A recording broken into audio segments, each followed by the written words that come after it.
Welcome back to the PetaPixel podcast. My name is Jaron Schneider, and I'm joined by my friends Jordan Drake and Chris Nichols.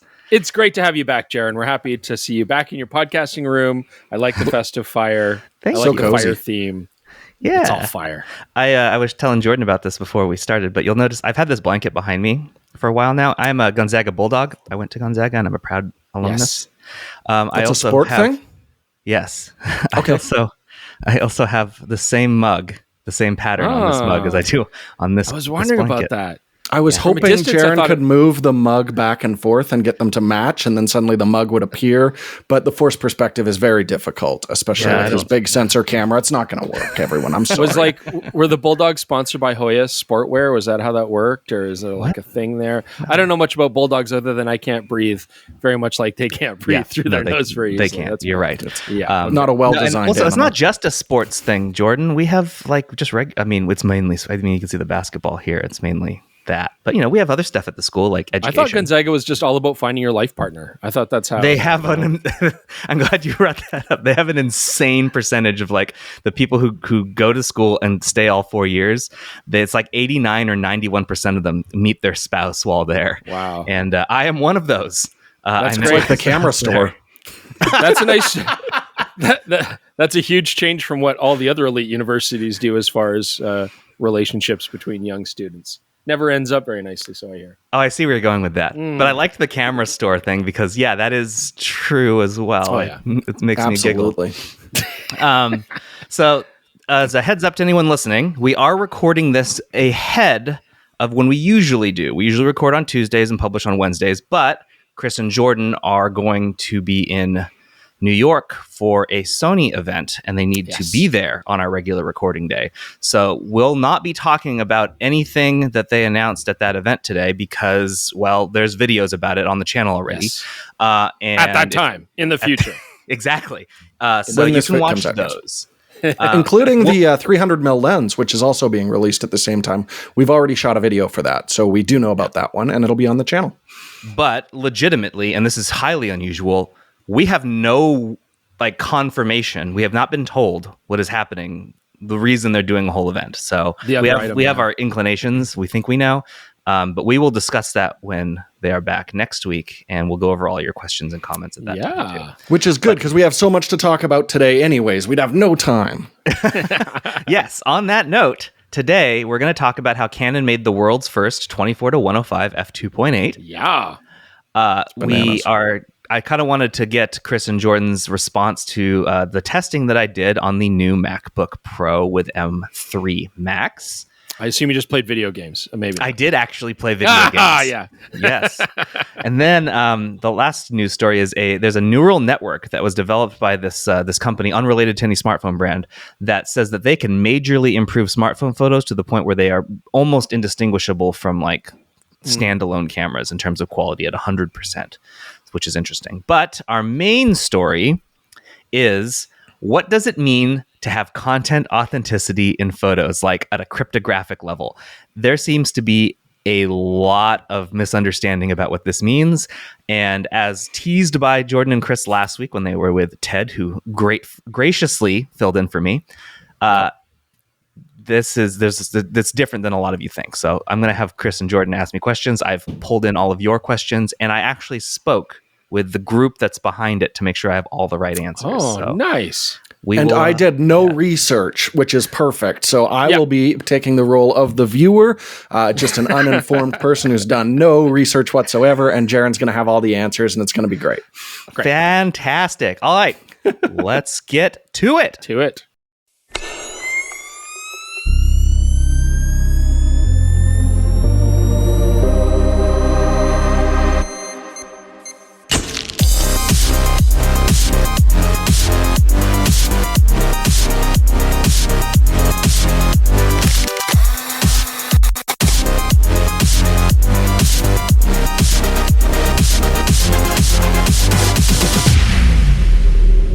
Hey, we'd like to take a moment to give a shout out to our incredible sponsor, OM System.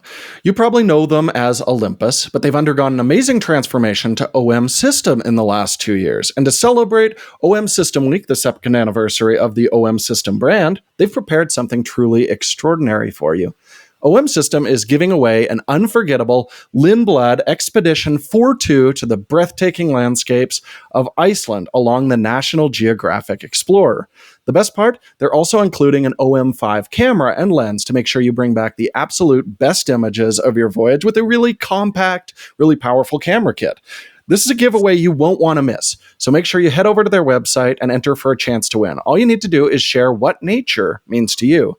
Remember, the clock is ticking. Visit explore.omsystem.com/petapixel and enter before November 13th. That's something, as we've mentioned previously on the podcast, Chris and I cannot do, and it sounds amazing, and we want to do it.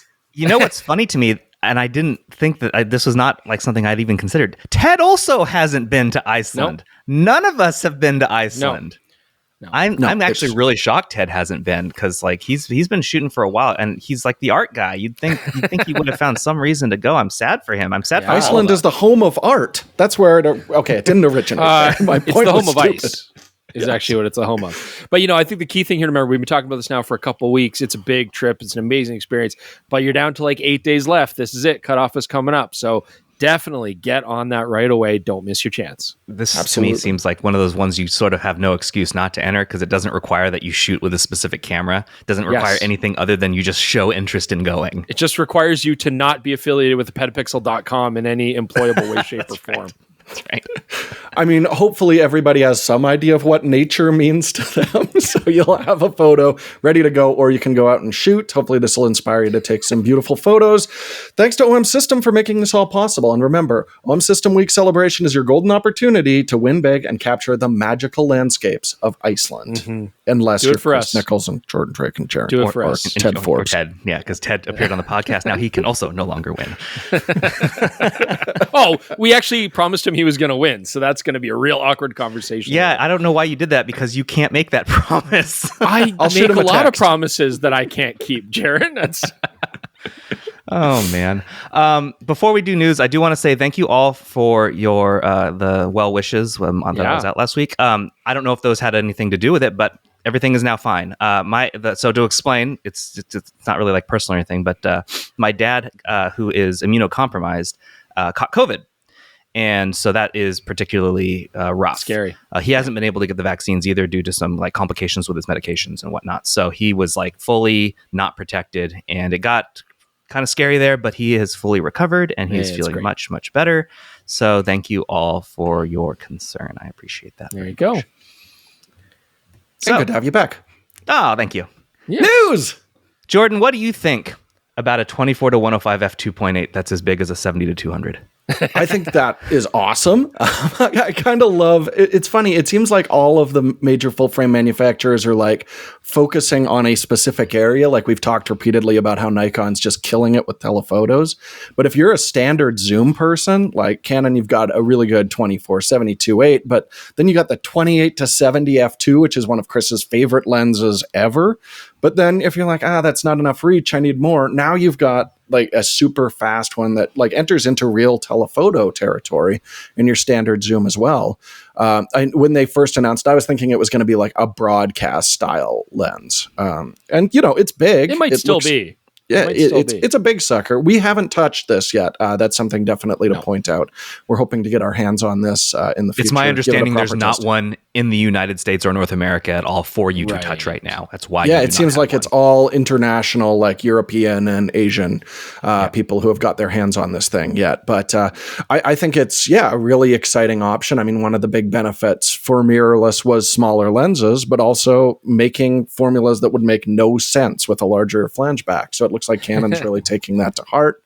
And what's cool as well is this is compatible with their power zoom mechanism. Now, they've done this before. It's like a click-on attachment that's going to zoom the lens. Yes, absolutely. Yeah. When did they do that?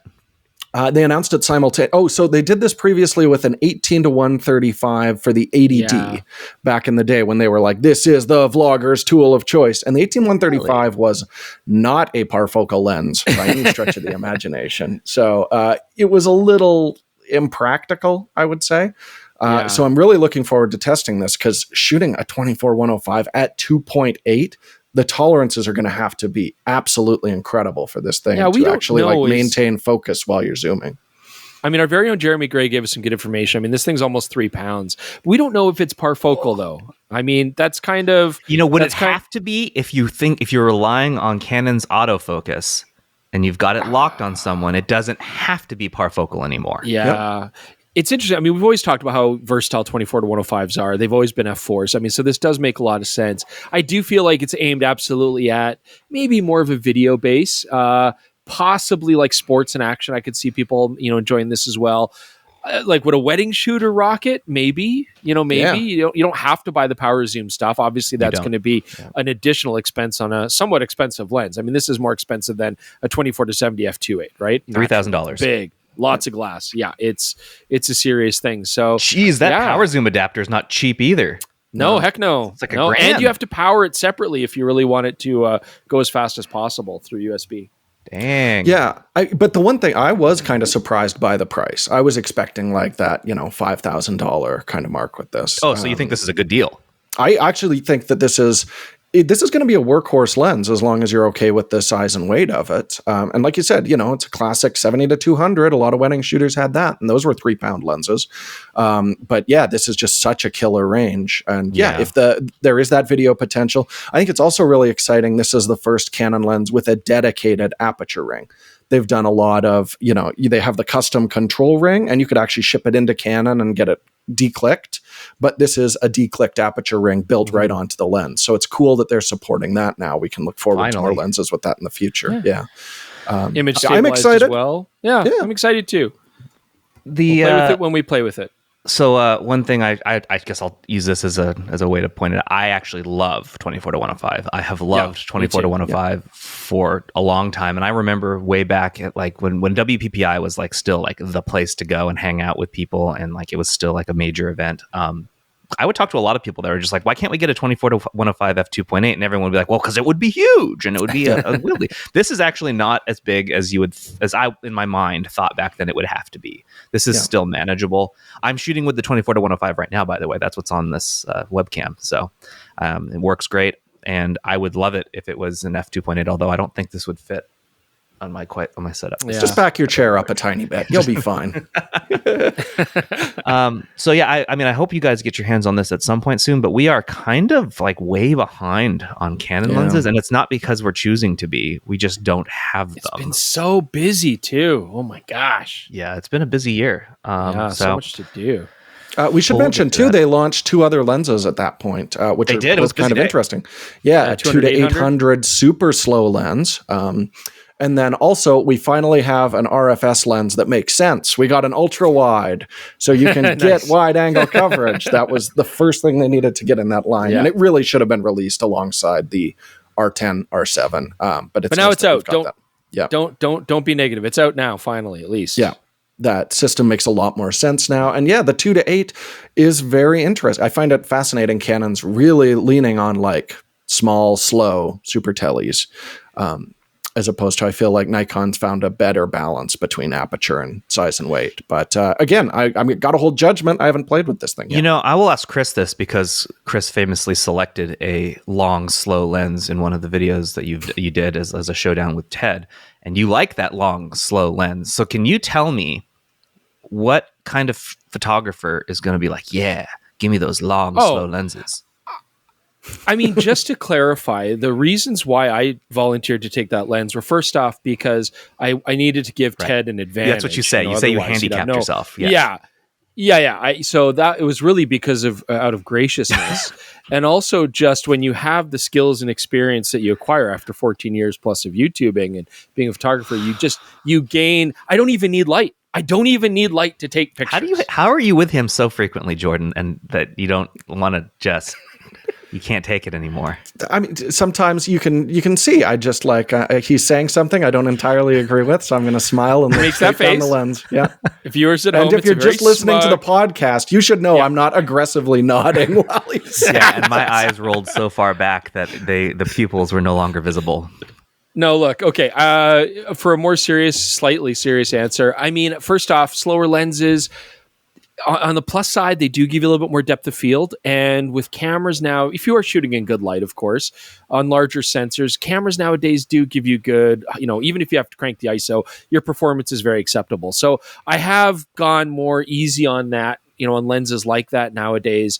It's kind of a way of life with Micro Four Thirds as well. It's the same kind of story. It's like we've gotten to a point where we can crank the ISO a bit, get some extra depth of field, which is always nice if you are shooting sports and wildlife, just give you that extra little bit of coverage, and still get very acceptable shots. And then if you are the kind of person who absolutely wants the best image quality, you want to have shallower depth of field, well, then you know who you are and you know what you're going to get. But I think there's absolutely a place for slower lenses that are more affordable, that are easier to carry. I mean, that's another big one, that are actually compact and practical. Or if you're Ted Forbes and you just need the extra light. I think it's worth pointing out, too, on DSLR days, they just couldn't make lenses this slow autofocus. Now they can, now that we've got on-chip phase detection, so they can get away with it a little bit more. Especially if you're, a beginner photographer who doesn't want to drop thousands and thousands of dollars on a lens, then this is kind of perfect for you. You still get everybody autofocus wins support. And you're going to have noisier, occasionally blurrier pictures, but that's the trade-off. You're getting something cheap and fairly small. Okay. Everybody wins, including Chris Nichols when he went against Ted Forbes in that video. You should watch it. Link to that video below the like button, I guess. I'm putting it there. There you go. Segue.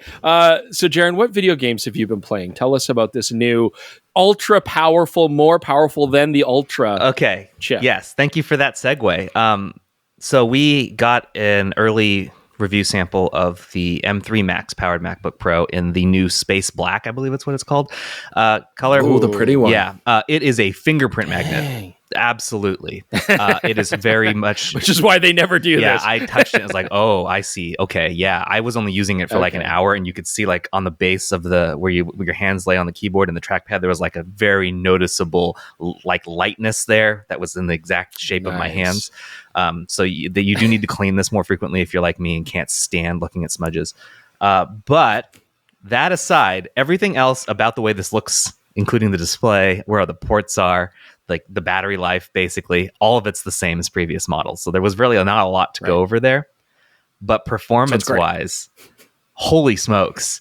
Like, I think it's hard to really appreciate what's going on with the Apple Silicon, because like when we went to M1, the jump in performance was just gigantic. It was easy to get excited about it. But then since then, it's been like smaller incremental ones.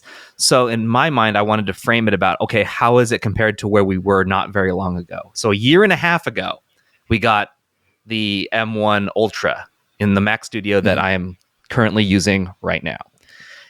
This new one, in almost every metric outside of one or two areas of GPU performance, the M3 Max, not even fully loaded with memory. I only had 48 gigs of memory in this. You can get it 128 if you're... Like a chump. Yeah, I didn't get the highest one they got. Still is outperforming this fully loaded. Wow. You cannot purchase a better M1 Ultra Mac Studio. Like, it's doing... Did you play a game? Yes, I did. That challenges the ray tracing? I don't know if Baldur's Gate has ray tracing. I don't.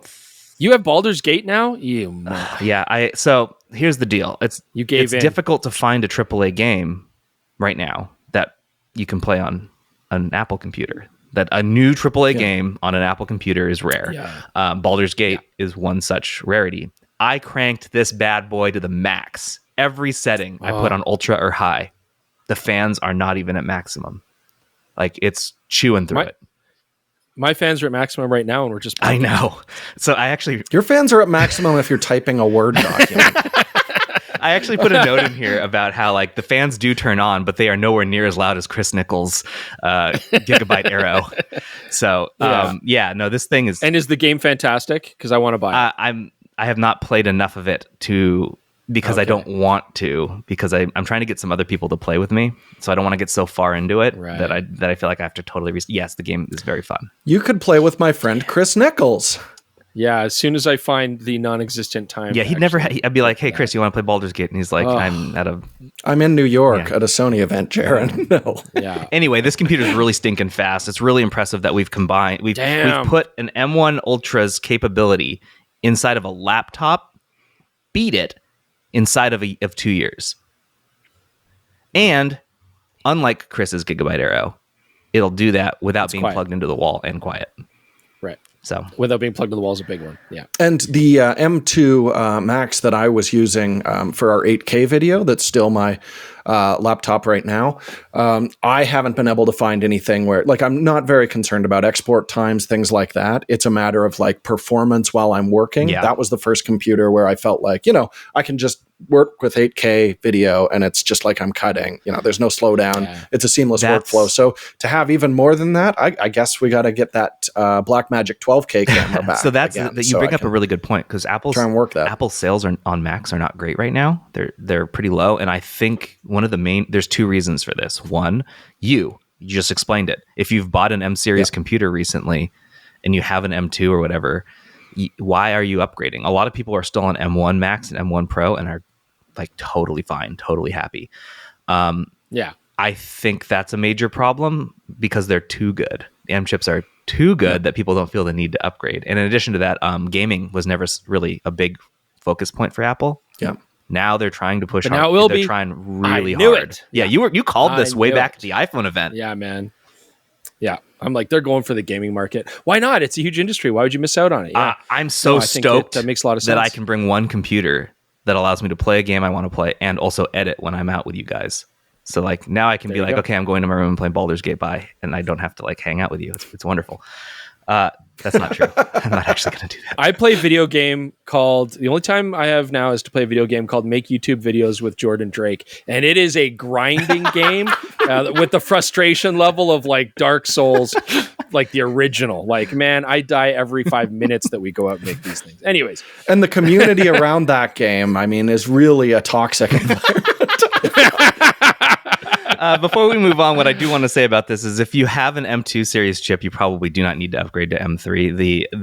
There's a jump in performance, like you can see it, but it's not so much that you're like, oh, well, I definitely need that. But if you're still using old Intel ones and or original M series, that's like maybe just like the baseline one or even the Pro, this is very much a huge jump in performance that you'll certainly unless notice. You're really into AAA titles, then you absolutely need to buy this because true gamers, they don't care how much money they spend. Correct. Will they get the performance? And they will. This plays really well. Damn. It played extremely well. I have it both on, because of Steam, you can play it on both. I was getting the exact same performance out of my gaming PC that I was on laptop. And sorry, that's off the built-in GPU on board on this chip. Yeah. That's nuts. Yeah. Nuts. Cool. Speaking of... All right, but all your fingerprints and bodily fluids will be disgusting on this laptop. So keep that in mind, gamers. Well, speaking of performance and software and stuff, good segue. Yeah, I'm trying my best.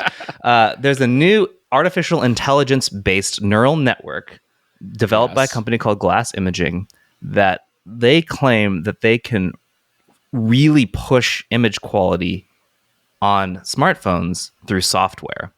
And Jeremy Gray did a story on this, and there's a bunch of samples in here where you can actually see the difference. And I was curious what you guys thought. I mean, it makes sense. Absolutely. And I mean, this isn't new technology, so to speak. I mean, people have been toying with this already with software like Topaz and stuff and sharpening softwares and detail enriching softwares and stuff. So but it makes sense now that they're doing it on a smartphone platform where you do have image quality benefits that are you can actually see. They're feasible. You want to see them. You want to see them improve. So I think it makes a lot of sense. It's smart. When you looked at the quality, color did changes, you like what you were seeing? Oh, sure. I mean, especially when it comes to things like sharpness and detail, those boosts over the 5x telephoto lens. That was one of our criticisms. The color stuff. I mean, that's subjective. It looks like they're really pushing the color, like kind of very vivid. Yeah, very vivid. I mean, that's a stylistic choice, right? But yeah, But most smartphone manufacturers are also doing, super saturated, super sharpened. I mean, what I find interesting about this, I think so much of the smartphone, noise reduction and sharpening is designed for, just showing it on your mobile display or something like that. Most of this stuff, that's the real thing. They're like at 100%. it's actually looks pretty Much good. better. So you could really crop in, zoom in, things like that.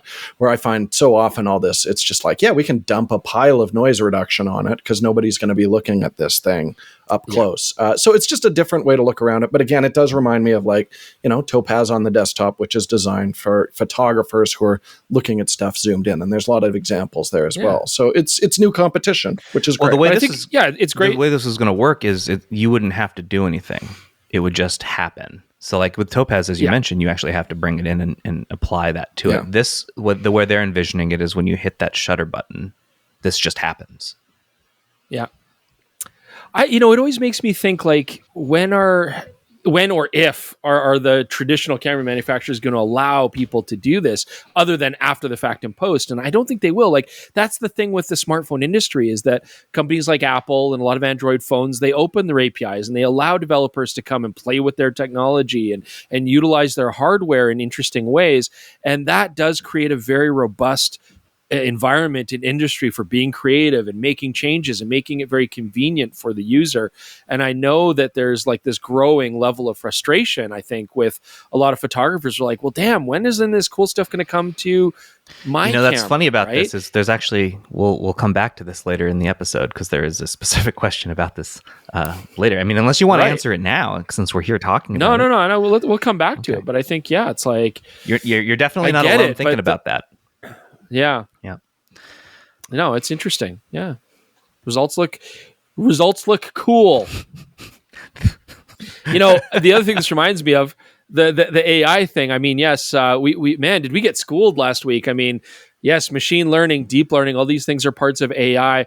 The pedantic semantics. So what I'll say about this is I don't disagree with your guys' stance because no, we're talking about the buzzword yes, AI. We're talking about it is an AI technology, but it's not going to be, in my mind, actual AI unless it is learning where it is.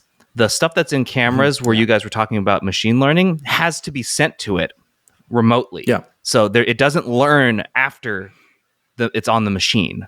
It's been taught this, and it'll go with it, but it's not adapting to your inputs. So I sort of agree that yes, while it is an AI technology, I don't consider it AI because it's not actively doing that. Yeah, I mean, if there was some sort of feedback cycle where, you would download the latest firmware where it's taking all the new information that it has, loading it onto the camera, then you plug your camera back in and it's like, oh, he shot this, and this was successful, brings that back to the manufacturer. You get new updates regularly where it's constantly improving. Even if it's not connected, I would consider that like AI learning. But it's like, no, we did a bunch of machine learning before we shipped the camera. And we're seeing even very few updates where they're like, hey, look, we've got new machine learning algorithms that we're updating for it. So it's just how they're developing the autofocus systems. It's not AI. And yes, I know that machine learning is part of developing and training AI algorithms, but it doesn't apply to camera autofocus the way manufacturers are doing it right now, which is why I'm going to continue to do this whenever we talk about AI chips. Me too, until my camera convinces me that it's fallen in love with me. Then I'll be like, oh, this is AI. Okay.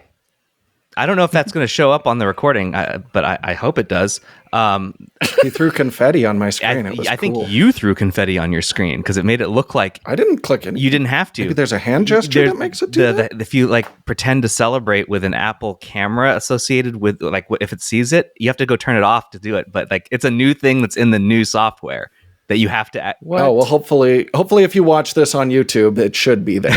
That's really both exciting and annoying. Yeah, mine is turned off. But yeah, that's funny. Yeah, the confetti. All right, well, yeah. But now to talk about something which is not exciting and might potentially be very annoying. Let's talk about content credentials. Yeah. Okay. For those who are like, why are we talking about this? 2 weeks ago, was it? Is it 2 weeks ago now or a week and a half ago? Yep. 2 weeks ago, you did a video on the M11P from Leica. M11P. And that has the only major difference is that it has the ability to have the Content Authenticity Initiative's, CAI's, CP2A specification that makes a photo prove its provenance, meaning if you edit this photo in any way, it will be logged on the picture and people will know that it has been edited and overall that it is a real picture. This concept has very much confused people for good reason, because they're using a lot of words like cryptographic signature.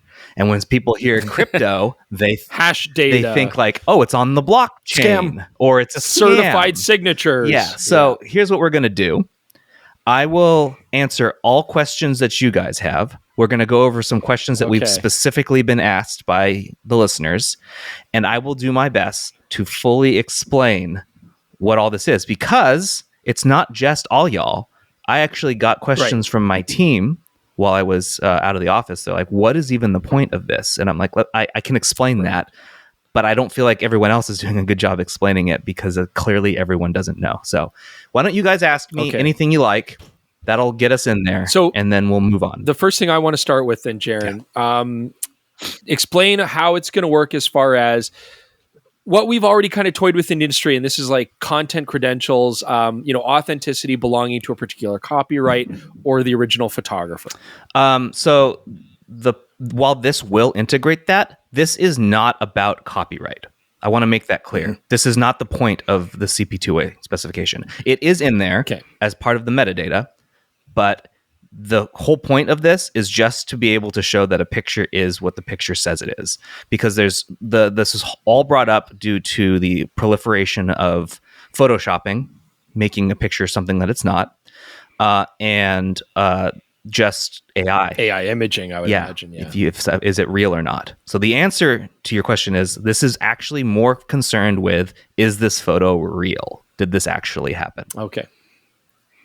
So the biggest thing that I see constantly is like, how is this actually going to be preserved through, various stages? If you upload to social media, for example, it'll actually create a new file when you do that, and often strip metadata, things like that. Mm-hmm. So how is this different? How is this actually going to survive short of people uploading full res versions of their images to a website? Okay, so this question links specifically with another one from my team, which was like, what's to stop someone from taking into Photoshop, Command A, file new, Command V, paste, suddenly all of that metadata is now gone.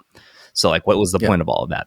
So to answer your question first, Jordan, is those who have signed on to be with this, they're trying to get more groups to sign on so that it is more easy to track this sort of thing. Let's say Instagram, like say Meta signs onto it, which they probably won't, because it's not in their best interest to have truth. But let's say they do. They can use the specification so that if it senses the upload, senses that there is this data on the photo, it will put a little badge in the upper right-hand corner of the image, and you can click that and see everything that has happened to the picture. That's the point of it. That's what would happen if it were supported. Now, the other question was like, okay, well, what stops me from just stealing this and uploading it? Again, this is not about whether or not you can protect your picture. So like, it's not going to stop you from doing that. What it will stop is if, let's say, the New York Times or Reuters or the AP or BBC is accepting pictures for something, and you do not have the cryptographic signature on there, that you cannot prove that the picture is what you say it is. In the ideal situation, they would turn the picture away and not publish it. They would require that be intact in order for that to happen. Yeah, and I think it's important to point out for people that don't know, like these agencies we're talking about, Reuters, Associated, well, maybe Reuters is not yet, but Reuters, Associated Press, BBC, Getty. I mean, a lot of these photojournalism companies, they require photos to be either not edited at all or edited in very specific just ways, so that it makes it easier to like see it, like change the exposure slightly so you can get but you can't Photoshop something out. You can't add something in. That's like just basic photojournalistic standards. You mention AP and Reuters are critically not currently partners with the CAI. So, but the New York Times and BBC are. That said, neither of them are currently doing what the CAI says the advantage is. Where if let's say you're on the New York Times website, you would be able to go on any picture and find that little badge in the upper right-hand corner and see the provenance of the picture. That's what the eventual goal is. You can actually see what was like. Did they even just rotate it? That's logged, that sort of thing. It's all like encapsulated there, so you could see that. That would be the point. We're not there yet, and I can answer like, why aren't we there yet? Because we don't have enough of an ecosystem to support it yet. Like the New York Times can't say we're only going to take CAI brand stuff with that in there now, because there's only one camera announced 2 weeks ago that is currently capable of doing that. Sure. So that's why it's. But not that's bigger. obviously the end game. Yeah. Yeah, that's the end game, obviously, right? Not really trying to figure out it's not really like a detection service to find out what's fake, right? I mean, it's really more about I mean, it can. just proving this is real. We Correct. can use this. But that's the main it's a point. standard. Yes. Yeah. So let's talk a little bit. So now that we know what the whole point of it is and what it's not supposed to do, what also it is not is a blockchain crypto-y thing. When you say it's cryptographic, it just means that there's a unique data point that has been embedded on the file that if it's adjusted, automatically knows that it's been adjusted and has to log that. If it doesn't do that, then it knows that it hasn't been done and the picture won't be accepted. That's the wall. Jaron, are you telling me that this isn't just a deep state plot to track my pornography usage or something and No, it is not. misinform me? It's literally really just for photojournalism. So when I see an article, so someone published an article on F-stoppers this past week where they're like, this probably won't save photojournalism. I disagree, because there's a fundamental misunderstanding in that story of what this is supposed to do and how it's supposed to work. And if it is in place to do this, which it's on track to be, photojournalism will very much be saved in the sense that it's always going to tell you what's true and what's not. It's not possible to break the I'm putting it up there in quotes because I don't know why. It's real. It's cryptographic. It's in there. You can't break that. Unfortunately, just like with Bitcoin, you cannot fake a Bitcoin. You cannot fake this signature. Something that's worth pointing out is that Leica, Nikon, Canon, Sony, and Panasonic are the camera brands that are like, we're in. They're going to do something with this. Okay. You'll note that that's not every camera brand. And you'll also note... Come on, Fuji and OM. Yeah, Fuji and OM are out. Google and Apple are also not on here. They make cameras. Samsung is not on here. They make cameras. So these are important things. Right. However, they might not have to be, because another company called TruePic makes an app that embeds this data on there. So you don't even need Apple and Samsung and Google to be on if you're using TruePic, which someone could request that you do. Let's say you're a journalist at the New York Times. They would request, if you're going to take a picture on your phone, you do it through TruePic. Because I could see how smartphone users wouldn't want this to be hardwired in there, but just because they absolutely want to use them for, air quotes, fake purposes. But you don't have to. For a lot of people, that doesn't matter. It doesn't matter that the picture's not real. But for journalists who are using their phone to capture stuff, it does make a lot of sense. But I mean, go ahead, Jared. No. Well, so the point of this isn't, though, just to do things for you. I mean, the point of this is really to provide a standard. It's still up to the consumer to then look for that standard, choose whether they appreciate that standard. I mean, we might see journalism in the future demand this standard, which is great. That's how it should be. Especially because we're in a place where misinformation is crazy. Nobody trusts the press anymore, and rightfully so in a lot of cases. And so it's it'd be nice to have, but it's still for the consumer to have to look for these credentials if they're interested in them, right? It's like they're doing it like a label on food, right? Yes. If you eat this, it will give you for the most part, it's going to be best for those providing real news information to verify it for them, so that they have a way to say that this all was real. We know we weren't bamboozled. Essentially, that's the way it's supposed to be. Right. We're not going to publish an image thinking it was real when it was actually fake. This is as much to protect them from accidentally lying, and as much to basically we're dedicated to the truth, that sort of thing. Will the consumers even appreciate it? I don't know. What of note? Someone might say Sony did this too. There's another standard out there. Sony did announce a thing. It's like a forgery protection crypto thing. It wasn't that long ago. Let me open up the link I have in here. This was on the August 8th, 2022. They did a forgery-proof technology that only works if you download a specific firmware in an A7 IV. This is not related to CP2A. I confirmed that with them. This is a separate thing that they believe Sony was developing prior to signing on with the Content Authenticity Initiative. So it is probably not going to be built on further. My guess is they're going to shift to using CP2A as opposed to this.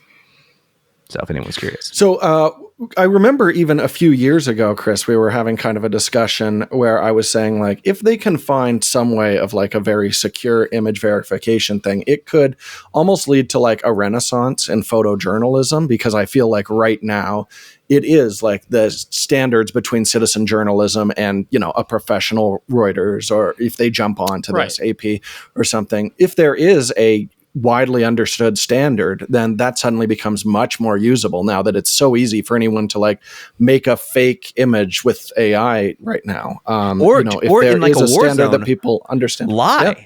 create a situation that's not real. That happens a lot. You'll see pictures from an area where there's stuff just coming in. You're not sure if it's real or not anymore. This would theoretically solve that. But, you know, I guess where my brain goes is not so much that it's, you know, people are talking about like, oh, can't you just like copy and paste the screen and manipulate whatever? It's like, yeah, you can, but that doesn't take away the cryptographic part of the original image, right? I guess what goes through my head is, number one, how hard is it to fake if you don't fake the image? How hard is it to fake the authenticity of it? You know, I mean, is it an icon that just shows up on the image? Are people just going to? It's something that you'd be able to click and actually see full provenance to. If you can't do that, which you can't fake because it's built into their system that they've built to read that data, it's going to know that that's not authentic. Because they won't. But now you're asking the consumer of this information to click on something. Which maybe doesn't seem very difficult, but to a lot of people, that's a lot. Yeah, and you know, if it was on Instagram and it had that badge, people will get used to seeing the badge, and then they start to ask if it's. And they'll just be like, "Oh, that's real. That's real. Look at the badge." If it's not there, they're asking like, "Well, is this picture real or not?" That's essentially. So this will not stop. Yeah, it will. This will not stop human beings from being human. No. But I mean, I'm not trying to be negative. It is a push in the right direction. I see the value of it. Again, it's not really about trying to prevent fakery. It's trying to show the provenance of an original image being absolutely accurate that you can trust. And I think that's a good thing. One thing I want to quickly jump on that there is some back and forth on is when we talked to Leica with the M11P, we said like, hey, is this firmware going to come to the M11? Because the initial, even like slightly before the M11P was launched, they were saying like, this is coming to M11 bodies. And clearly it's coming to specifically the P versions of that. But then Nikon has also said, hey, this will be coming to the Z9 in the future. Yeah. Is this going to have to be a Z9, you know, photojournalist model? Is it going to require specific hardware for this? Because Leica is saying, hey, we needed to put a specific processor in to enable this. We haven't heard from other camera manufacturers. Are we going to see just rafts of firmware updates where this is coming out to cameras that are powerful enough to handle it? Or are you going to have to buy a dedicated photojournalism version of all of these camera bodies? You are not the only one to ask this question. Muddy London asked, problem is scientists... Oh, it's not that one. Yeah, not that one. Sorry. Muddy London asked a different question. Yeah, it's Andy CNV asked, I hope this new technology could be added to existing models via firmware upgrade, but I understood that there's a dedicated chip inside the camera. What a pity. And then Short Bar... Is there any idea if the cryptographic signatures are chip or programming related? Will there be any chance of it being added to older cameras via firmware update? I have an answer for you. I talked to Andy Parsons, the senior director of the CAI, and it does not require a dedicated chipset. It can be done in firmware, software, or dedicated hardware support. Each of these has a different security profile, time to market, availability to applications, and complexity, but it is an option. So to answer that, there really is nothing stopping any of these camera manufacturers from putting it in every camera that has existed via a firmware update. They just perhaps haven't figured out how to do that yet, or they're working on it, or they want to sell you another camera in the future. That is all out there. So, but the key point is it does not require specific hardware.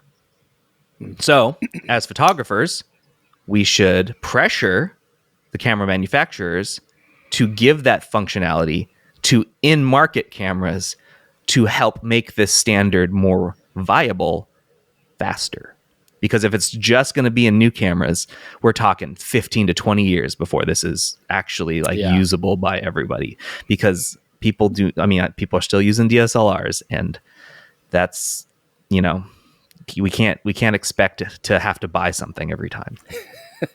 Well, and it reminds me of, back in the early DSLR days where every photojournalist was using like a 1 series body. Those were the photojournalist things. And it was really when the 5D Mark II came out where suddenly we saw all these photojournalists using, the consumer models to do their jobs. And I'd be surprised if the camera manufacturers don't want to force that segmentation again. Like, hey, if you're going to shoot for, the AP, you have to get a, Sony A1 or A9 series body where we've enabled this functionality. Yeah. I could see them doing that to push the higher end models.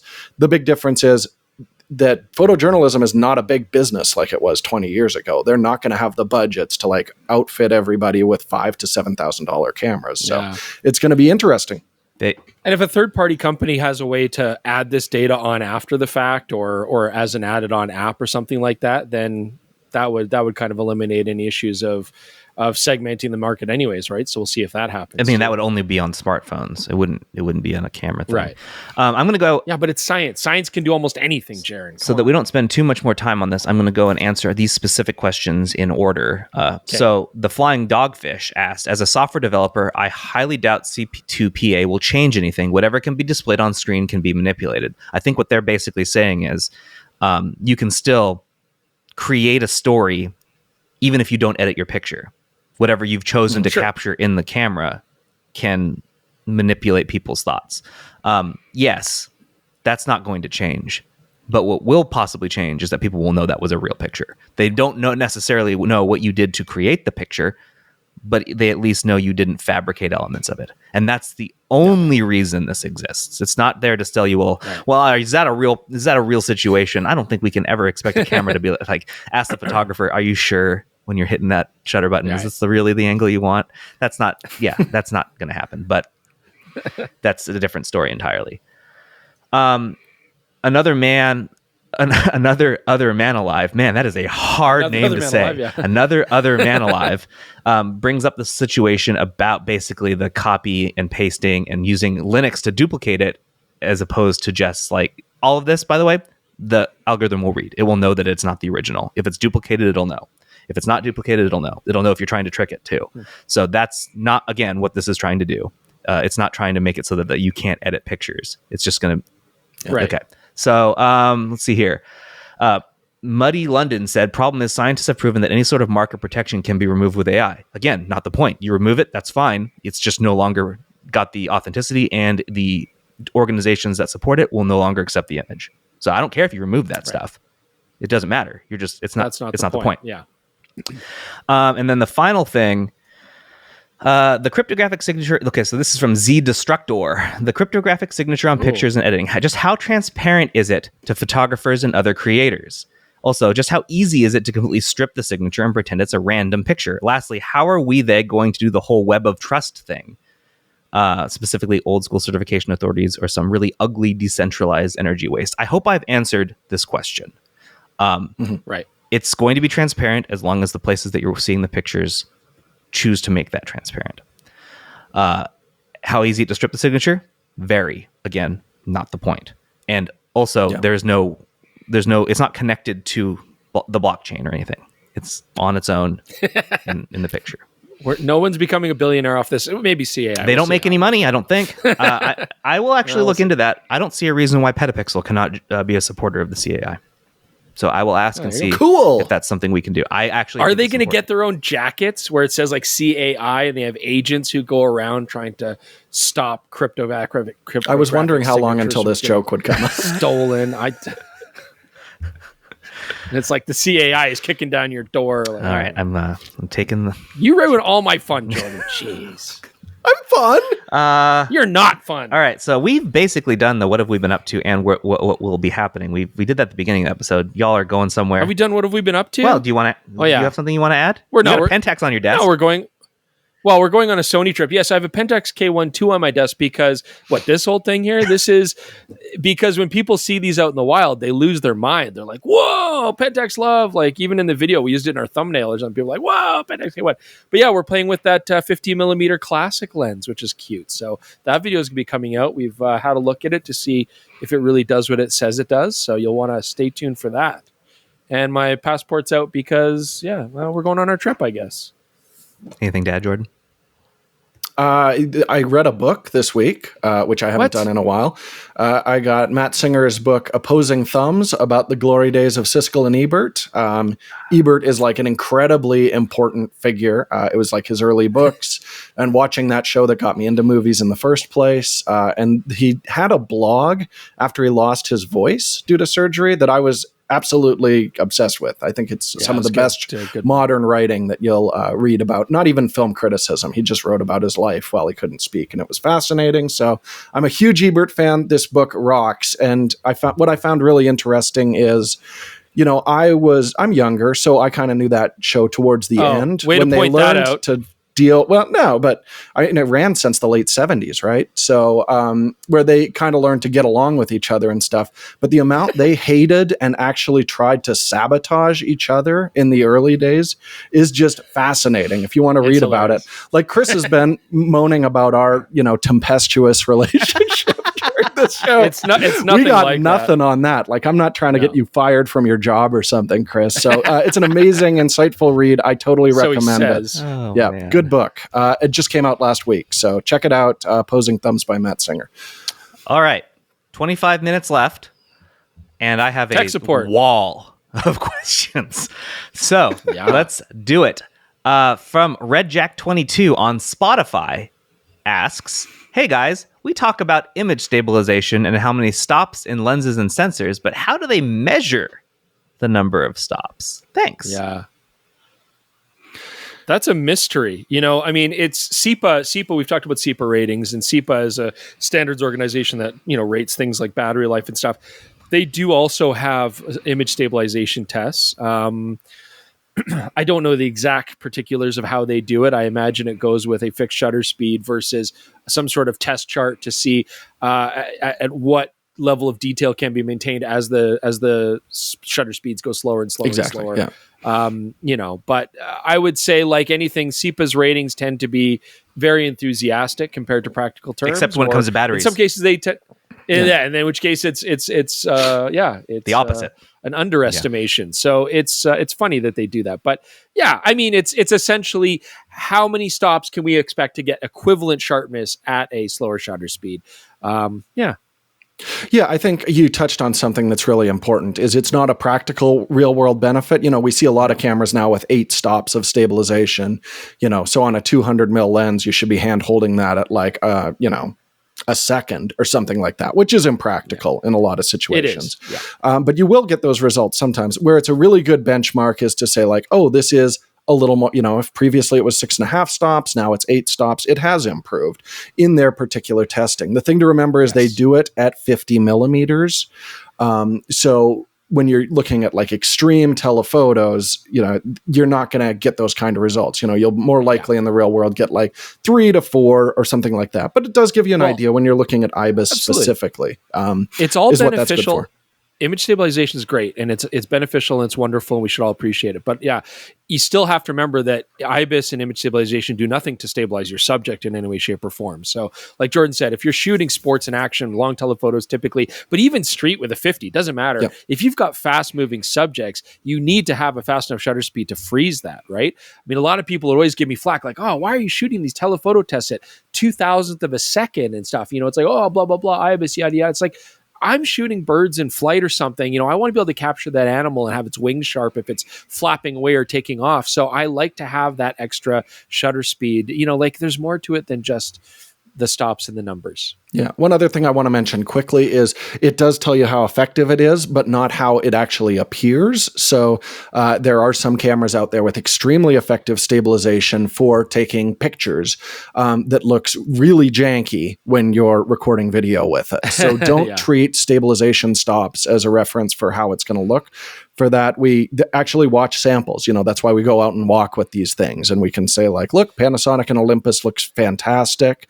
Nikon's gotten better, but is still a little bit jerky. Fuji and Canon, very jerky. Things like that. So it's a separate metric you can't really use for video stabilization. Yeah. It's never a short answer with you guys. You guys are very thorough. Right, sorry. No, that's a good thing. I think people appreciate that you want to give them all the info. Well, here's one that we can shorten down, right? Because our next one is Argisol, and they're wondering when will camera manufacturers pull their heads out of their bum holes and give their camera software to compete with smartphones. This is what I was right? referring to earlier about how we would answer this question later. Chris? There you go. And and so Argisol's saying the first manufacturer to pull their head out and fold all of this useful technology into a small, lightweight body and let that pair with your smartphone will run the table in the marketplace. I don't necessarily disagree with that. I think the first camera manufacturer that might start to do that would actually have an advantage. But it really comes down to collectively, when will they want to open up to allow other developers into their technology? I mean, they're a very secretive bunch, intensely competitive and intensely secretive, as a rule, all of the major camera manufacturers. So, yeah, I don't know. The only thing I could see them doing is relying on themselves to generate this kind of app stuff. And I don't think they typically have a very good track record, all of them collectively, in making their own software. Hey, I mean, I don't know. What do you think? I think something to consider before you go, Jordan, is look at how Microsoft and Sony are very different in their approaches to video gaming. Like through history, like what do they do differently and why? And if you look at Japan and Sony, that attitude about how they do things, how locked and closed and special they treat certain things, that's how you can kind of think about these camera manufacturers. And I do think there's a cultural thing to it. They don't necessarily, like Nintendo too. Everything is very much in their walled garden, and they don't want to let anybody in. And when they tell you that they're no longer going to support something, they don't care what you feel. They're just going to stop doing it, and sorry, and they'll sell it to you again. But I think that's one of the reasons why we haven't seen it, is because we don't have a single American camera manufacturer, or European, or Canadian. They're all Japanese. GoPro's going to do it. Well, Leica's a European camera manufacturer, I suppose. Yeah, but they're also a niche. They're very niche, and they don't focus on the same stuff. Yeah. So anyway, Jordan, sorry, what were you going to say? I think it really comes down to a technological thing too. The things that enable all of this cool computational photography is image stacking. So in order to do that, you need a super powerful processor. The processors in your smartphones are absolutely way more powerful than what we have in our cameras. And you need incredibly fast readout. When we have bigger chips, it's more expensive to get super fast readout. Chris and I did a video when the A1 came out, like, hey, here we finally have a powerful processor and a super fast reading big sensor. That should be enough for us to start getting computational style tricks. So the technology is only just now coming there. This is pretty new. And we're going to need processors that keep up with it. I think it's just going to take a few more years. But yeah, it's going to come down to the camera manufacturers building this software themselves. I do think, like the Northrops have a good point, that Sony, they're making these smartphones with camera interfaces in them that feel a lot like alpha cameras right now. It seems like this is kind of their beta test for building this into a future camera where it will stack those images, give you computational tricks. It's just going to take a while to develop it. But we've only just now got the technology to even make it vaguely feasible. Well, you know what the main difference between their smartphones and their cameras is they're using Snapdragon Qualcomm chips in their phones, and they're not using them in their cameras. And I actually did a talk with, I think, with them about less than a year ago, where I asked them, is there anything stopping anyone from just like, hey, Qualcomm, can we just use your chips in our cameras? I'm like, no. There's literally nothing stopping any of them from being like, do you want more processing? Yeah, just throw a Snapdragon in there. You'll get it. I'm still optimistic it might happen. You know, not putting Qualcomm, but a camera manufacturer starting to do computation. Yeah, I don't think any of them want to use Qualcomm's chip. I think they want to make their own stuff, and they just haven't gotten there yet. Yeah. The chips that they're making in cameras are just like way weaker than a Qualcomm chip. Yeah. So, but this all segues into our next one. Yeah. This question comes from 37 Degree Photography.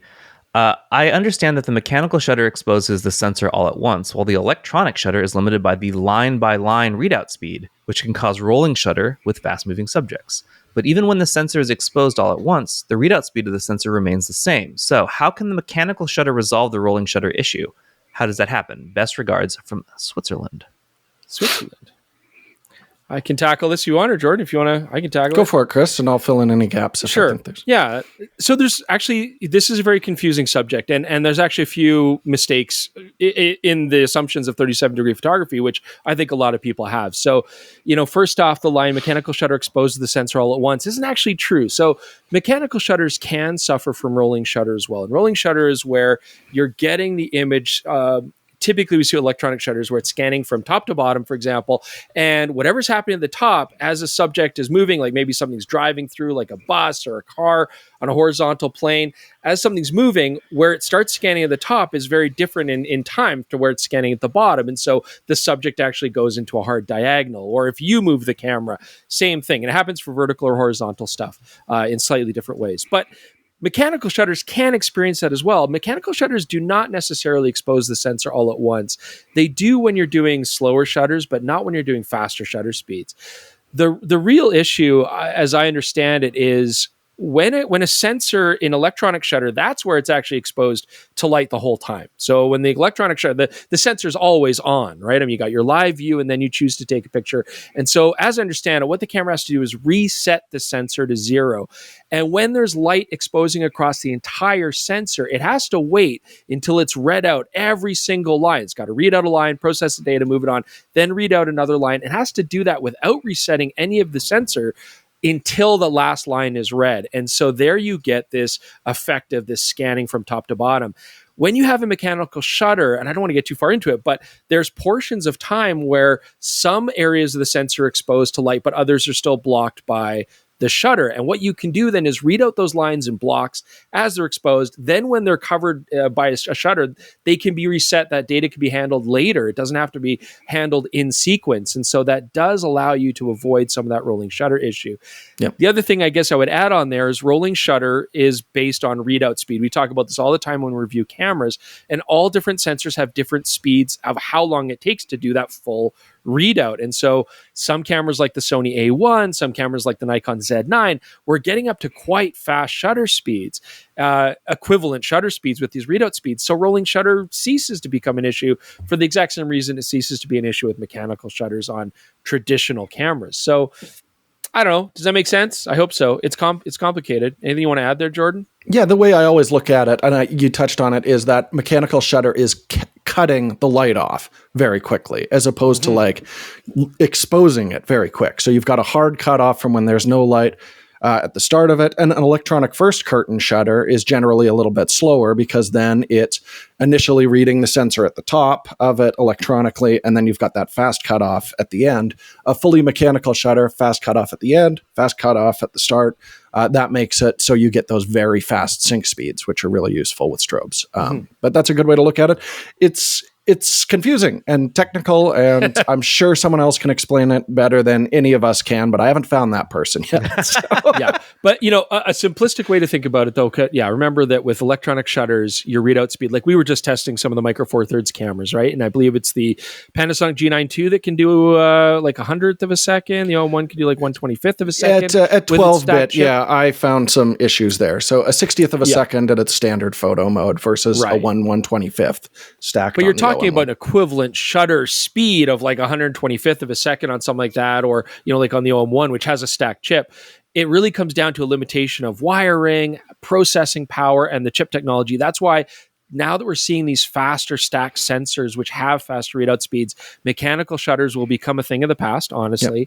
And we'll never have to have this conversation again because rolling shutter will also become a thing of the past. But we're not quite there yet. But hopefully that helps you out.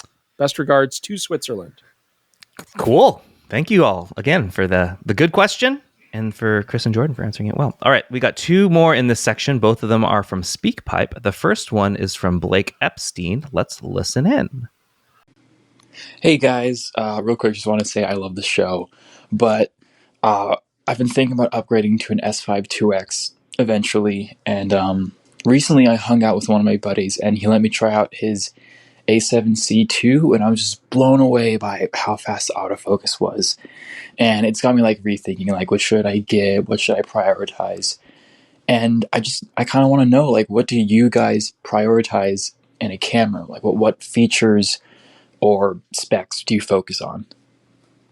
Yeah, it's a tricky question, right? I mean, the S5 IIX has good autofocus. I mean, Panasonic's doing a good job with it, but Sony is, I think, if it's not the leader of the pack, it's certainly up there, right? I mean, I think Canon's Sony's getting currently close. the best video autofocus. I know. think is a But then definitive everybody thing. will refer back to the fact that I've got Sony 7R5 tattooed on my buttocks.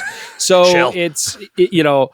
I know, such a shill. But yeah, I'm trying to be open-minded about Nikon and Canon also having great autofocus. But what do you prioritize is the real question. That is a good question. I think autofocus is an important thing for a lot of people to prioritize, especially if they are not just professionals, but honestly, like I think Sony does so well, especially with cameras like the A7C II, because it caters to people that maybe aren't that photographically skilled or have that much experience, and they just want to have an enjoyable time taking photos.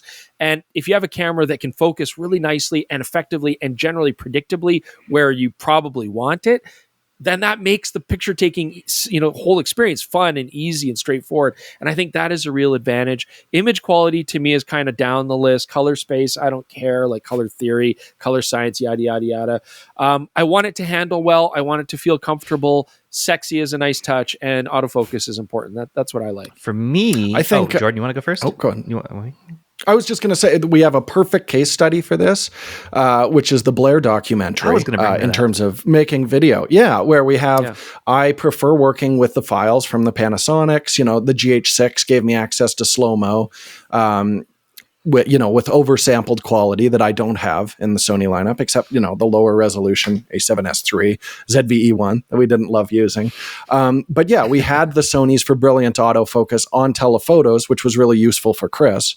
And then where focus is less difficult on your more, wide angle normal zoom range there, I was totally happy with the S5 IIX or manually focusing with the GH6. So yeah, that's an example of, in those situations, it depends on exactly what you're shooting, what's more important. They're both a pleasure to use in their own ways.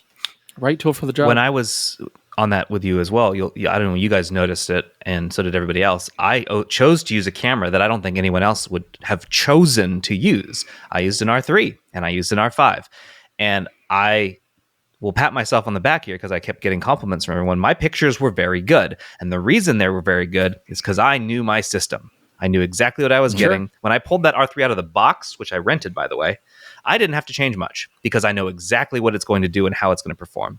And that's what I care about. If I'm really worried about something, I want to be able to pick up a camera and know exactly what it's going to do and how it's going to react and what exact settings on there are going to give me the best stuff. And that also comes into play when we were in Idaho. When Jordan tossed me a Panasonic, I knew exactly what that thing was going to do, how it was going to work, what the quirks of it were, and what I needed to work around, and plus his button arrangement, guys. I don't think this gets said enough. Jordan's button arrangement for his how he sets those cameras up. Oh, so good. He's so good at his job. I just wanted to point that out. Yeah, but then he touches my cameras and he just F's it all up. And then I'm like, I don't ever touch my cameras again. You can touch my cameras any day of the week, Jordan, because I like what you do. Noted. Perfect. So that's what's important to me. I need to know to know what a camera is going to do. So if I was to entirely switch systems, which I am considering with the ZF, because it's such a cool looking camera and I really want one, I would need to spend a lot of time with it to learn what it's going to fight me on so that I could learn to work around those things. Okay, so all right. Ryan Adams. The musician? I don't know, actually. Maybe. Ryan Adams sent us another speak pipe. Let's listen to his question. Hey guys, been watching your show for years and just want to say thank you for all the hard work that you guys do.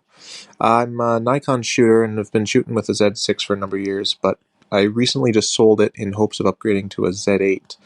But I was wondering, given the price of the Z8 and some of the lenses now, would I be better off going with maybe like a Fujifilm X-H2 and looking into a different brand? I mean, I primarily shoot aviation and motorsport. Sure, if I can justify the cost of a Z8 right now. Thanks so much. Bye. It's too bad Ryan didn't sing that whole speak pipe out, because then we'd know for sure. His voice doesn't sound like the musician specifically, but I'll have to go watch some interviews, I guess, to know for sure. You got what? Sorry, he asked a question too, didn't he? Yeah, he's been shooting the Z6 already. I mean, so going to a Fujifilm X-H2 when you already are in a system. I mean, right off there, that's kind of a knock for me. Like if you're already in a system, it does make sense to stay in that system. The Z8 is a hell of a camera. As Jaron just talked about, there's a lot to be said for knowing your system, being comfortable with the interface, all that kind of stuff. I mean, the Z8 improves the interface, I think, dramatically in some cases over Z6. And if you're shooting aviation and motorsports, you want that fast readout. You want that, good autofocus. I do have one suggestion as a middle ground, because the Z8, it would absolutely be my first pick for what he's doing. But as you mentioned, it is expensive. If you're going that route for the super fast burst rates, then yeah, absolutely. I think it'll be worth the premium. I think it's a better camera than the X-H2 for the kind of work that you're looking to do, although it's quite a bit more expensive. But we do now have the ZF, which has the autofocus algorithms from the Z8 in it. If you don't need the super fast burst rates, you are getting the 3D tracking. It will focus worlds better than your Z6 original. And you get to keep using your glass. I think that might be a really nice trade-off as well. Or you could wait for the Z6 III, which is, I strongly suspect, coming and is going to have all these advantages on a more like conventional, modern mirrorless style body. That would be my guess. Tough it out, Ryan Adams, and keep making good music. All right, we're going to power through these last few in the next couple of minutes. A lot of these are not going to require a ton of explanations because in Never Read But I want a monologue. In Never Read the Comments, we make sure to always read your comments. And I had one here that I wanted Chris and Jordan to answer. Given the sponsor of this podcast, some people are dubious of their actual thoughts. But Joe S5263 says he felt that you guys really wanted the OM1 to win in the G9 II versus OM1 video. I don't think so. Do you ever want anything I get it. to win, except maybe the Sony cameras? No, we don't really give a poop. And again, and we've already talked about this too, and I wrote comments on the YouTube channel as well, but the OM system do sponsor the podcast. They don't sponsor our YouTube channel.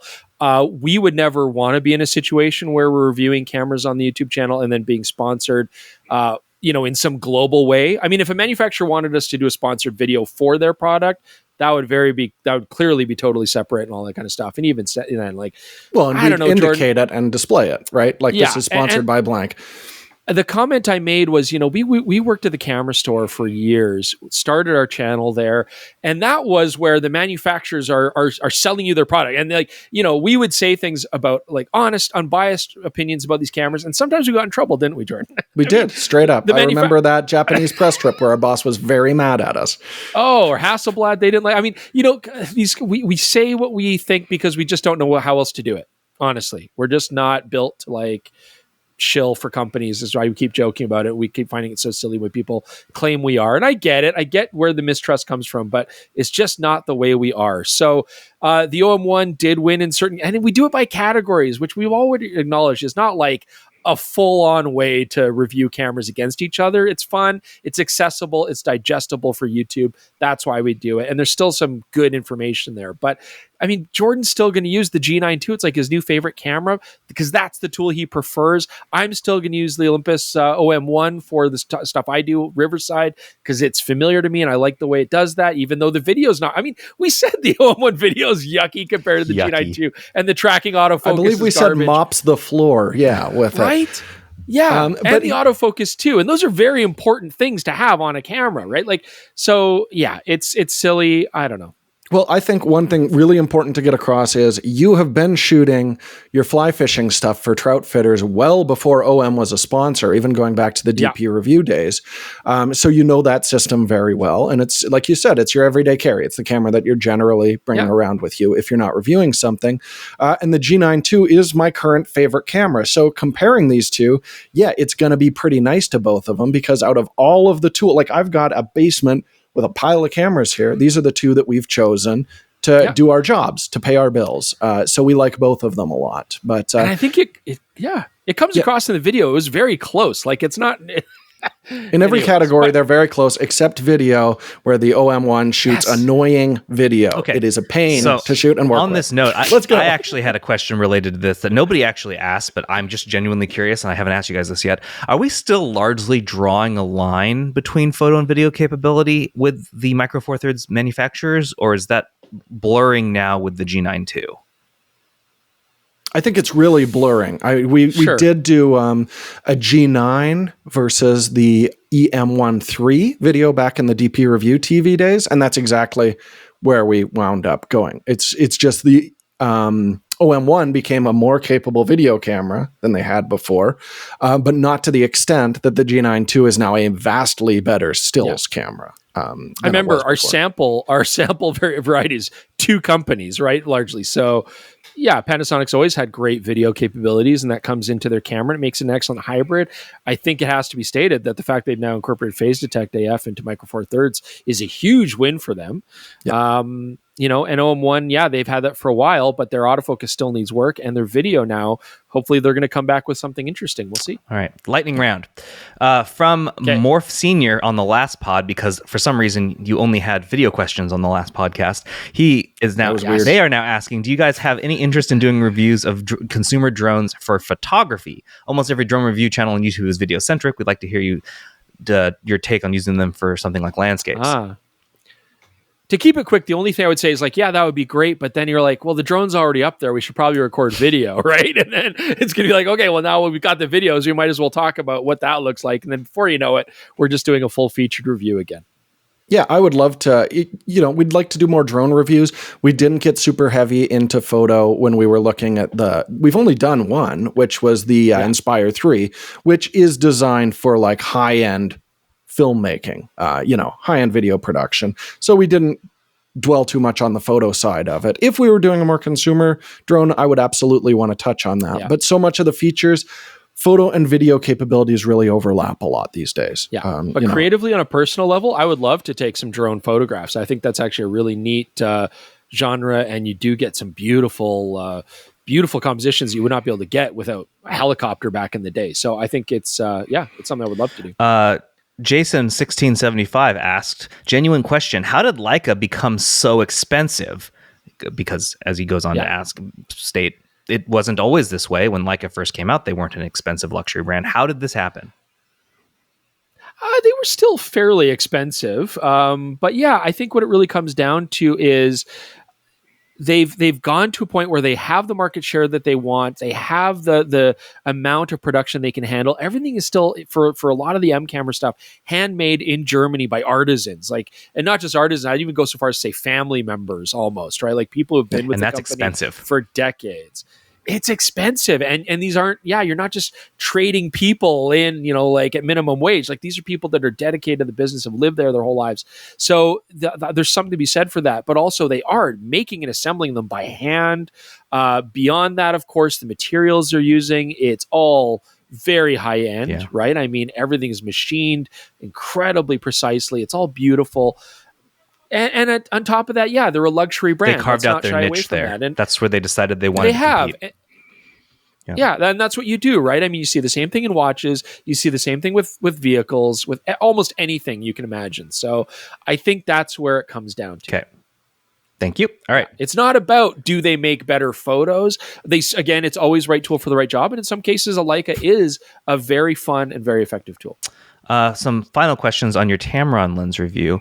One, well, it's not really a question. Well, I guess it is a question. Holy crap, Calgary is already snowing this bad by Lynn Snow X. Actually, that's somewhat fun because snow's in the name. They really know their snow. I was actually shocked that you guys, I got a picture from a delivery on your porch, Jordan. I was like, I don't recognize this porch. Why does it look like it's in Antarctica? And you guys have snow right now, right? That was a rough week. I mean, it's still here, but it's much nicer now. We're above freezing anyways. I wouldn't say it's much nicer, but we're above freezing. So that's a nice change. That was a rough week.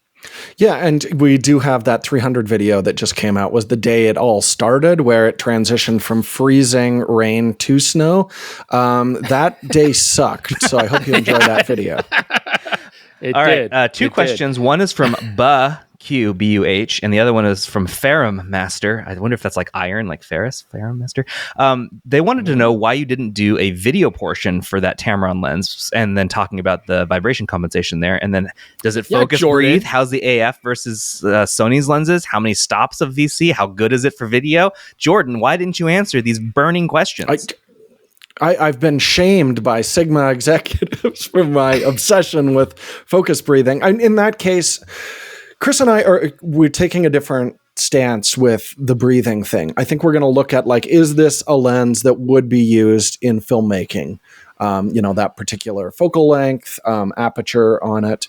And is it something that really stands out? I mean, the Tamron 70 to 180 breathes a little tiny bit. It didn't seem like something worth dedicating that much time to in the video was our thinking. So I think going forward, if there's serious issues with breathing and it's a lens that filmmakers are going to be looking at, we're absolutely going to talk about that. Like that Canon 24-105-28 is a perfect example. I want to know if that thing breathes because it's going to be used on movie sets. But if there's just, minor issues or it's not really going to be distracting in the shot, I'm not going to touch on it that much. If Sony brings out something like the G Master 51-2 again, where it looks like you're doing a stretch when you try to change focus, we're going to talk about it because it's distracting and annoying. So, if you don't hear us talk about breathing, it's probably not going to be something that's going to be an impact for you. The focus was fast. It'd be fine on Sony. Very similar. I didn't notice much major difference there. Other than, of course, as we did talk about, your burst rates will be compromised on a Sony body above 15 frames per second. I mean, it's not a common use case. Final question of the week. We got through them. 900 Heritage asks, where can I get your lens testing image? You can't. That's the neat part. You don't. I don't want to give it to you anymore. He made it himself. There's only one of them. Right? Yeah. It's in the basement. What lens test image are we talking about? You're like your graphic, the one you make to test like your test scene. Oh, the test chart. Oh yeah, I built that. That's one of a kind. Oh, absolutely. That when I say that's the neat part, you don't. Stuff? You can't because Chris has it and he needs it. Yeah. Unless you want to sell these as posters, we could make it and sell it as a poster. Oh man, I don't know. Yeah, but this is like the new and improved one. We've got a lot of it's recycled from the deep review one, but not as much you might think. It's totally new board, much flatter, and I've marked out now from 4/3, 2/3, and 16:9 frames, so we aren't always using like a 2/3 frame like we used to, and we can add more stuff on it. I mean, it's ever evolving, but yeah. Okay, there you go. That's it. That's the podcast. That's it. Thanks for joining us. It? Oh, wow, we're ending with some huge energy there. That was it. We have Thanks for joining us. Come again next week. All right, I guess. But yes, don't forget. Leave your comments here. We absolutely love to see those. And as we mentioned, we will be in New York when this comes out. So definitely watch the videos. We're going to be posting those as soon as we're able to, so that you can be on top of all of those releases. And then we'll be talking about a lot of that stuff next week on the podcast. Yep, right here. Yep. 4 episodes next week. Yeah, it's going to be wild. New record, I think. Which is why I'm not playing Baldur's Gate 3. Well, I'm going to go do that. See you later. Oh, you son of a...